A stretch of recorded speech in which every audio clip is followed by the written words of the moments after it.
Hidden beneath the bustling streets of London for over 2 centuries, an astonishing icehouse has recently been unearthed by a team of archaeologists involved in the area's renovation. This remarkable structure holds captivating insights into the captivating history of the capital city. The icehouse's discovery sheds light on life in 18th century London, a time of immense change and growth. During the 1700s, London was a pivotal hub within the expanding British Empire. Numerous landmark events shaped the city and the nation. Acts of Union in 1706 and 1707 brought England and Scotland together, creating the Kingdom of Great Britain. The construction of St. Paul's Cathedral by Christopher Wren was completed, symbolizing the city's growth. London expanded in all directions, with new neighborhoods like Mayfair emerging for the wealthy and improved accessibility to South London through new bridges and an expanding Port of London. However, amidst this economic boom, a stark class divide was widening. The wealthier few enjoyed a life of luxury, residing in grand mansions and indulging in cultural delights such as the theater and opera. On the other hand, the majority of London's population lived in cramped housing and struggled with basic diets. The lower classes faced unemployment and poor living conditions, leading to high infant mortality rates. In the 18th century, ice was a luxury that only the wealthy could afford. Before the invention of the refrigerator, sourcing ice was extremely challenging. England's scarcity of ice meant that only royalty had access to it, as they were the only ones with the resources to store it properly. King James I ordered the construction of England's first icehouse in 1619 in Greenwich Park. These icehouses were built underground and engineered to keep ice cool using insulation and strategic design elements. Over time, icehouse construction expanded beyond the royals. The growing wealth of the upper classes during the Industrial Revolution allowed them to build icehouses on their grand estates. Ice became not only a means to keep drinks cold, but also in demand by medical institutions and for food preservation. However, regular icehouses were insufficient for those hosting large feasts, necessitating even bigger structures. In 2015, during the redevelopment of John Nash-designed houses near Regent's Park, archaeologists made a remarkable discovery. Hidden beneath the site, they uncovered a massive icehouse that had remained intact. This icehouse, located below Regent's Crescent in Maryland, London, filled a significant gap in the city's history. The renovation project led by Great Marlborough Estates aimed to restore Nash's houses, which had been destroyed during World War II and later reconstructed.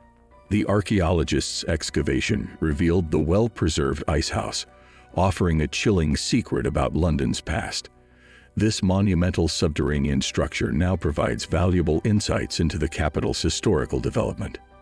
In summary, the recently rediscovered icehouse beneath London's streets provides a glimpse into 18th century London's stark class divide and the luxury enjoyed by the wealthy elite. Ice, once a privilege reserved for royalty, became more accessible to the upper classes during the Industrial Revolution. The discovery of this massive icehouse beneath Regent's Crescent highlights the significance of ice in London's history and showcases the remarkable engineering and storage techniques employed to preserve ice during a time of limited technology. This archaeological find adds a fascinating chapter to London's captivating history.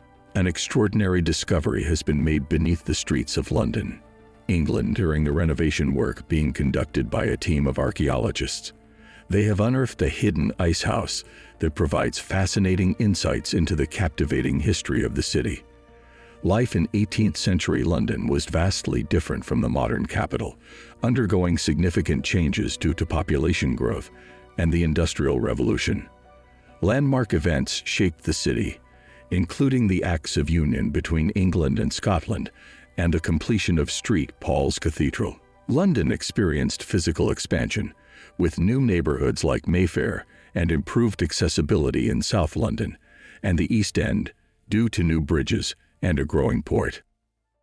The economic boom of the era was juxtaposed with a widening class divide. While the wealthy enjoyed luxuries such as theaters and opera, The majority of London's population lived in cramped housing and struggled with basic diets. The concept of ice, something we take for granted today, was a luxury reserved for the privileged few in 18th century London. Ice was scarce and mainly accessible to royalty, who had the resources to store it properly.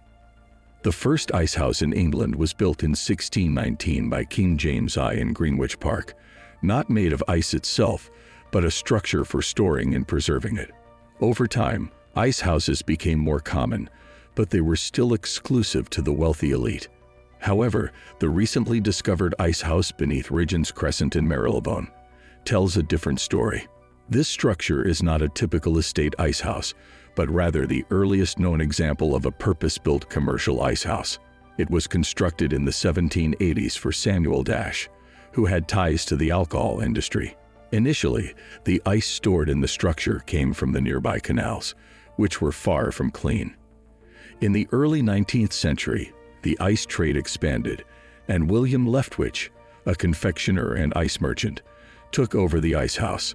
Leftwich sourced huge blocks of ice from Norway's frozen lakes and transported them via the newly constructed Regent's Canal directly to the ice house.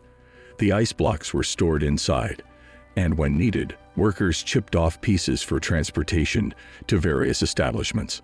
The size of the ice house is impressive, measuring 24 feet wide and 31 feet deep. Excavation work was necessary to uncover the structure, which had been filled with debris from the surface over the years. Markings on the walls indicated the presence of doors and insulation to maintain the temperature inside. The discovery of this ice house is significant because it bridges the gap between the time when ice was a luxury enjoyed only by the aristocracy and its mass availability in the 1830s and 40s. It allowed ice to become more accessible to the general population throughout the year, leading to a change in consumption patterns. Despite the proximity of the London Underground's Jubilee Line, which runs just 26 feet below the ice house, it has remained unaffected. The structure has been designated as a scheduled monument by Historic England, and plans are underway to restore it to its original state. The rediscovery of Samuel Dash's ice house sheds light on London's forgotten ice trade and provides tangible evidence of this once booming industry. It is a testament to the extraordinary realities of life in 18th century London, where even the simplest pleasures, like ice, were unattainable for many. The restoration of the ice house, coupled with the renovation of the houses above ground, will allow the public to access and appreciate this remarkable piece of London's history. The preservation of this unique structure ensures that future generations can learn about the intriguing past of the city and the role that ice played in transforming society. Subscribe to the channel for more updates.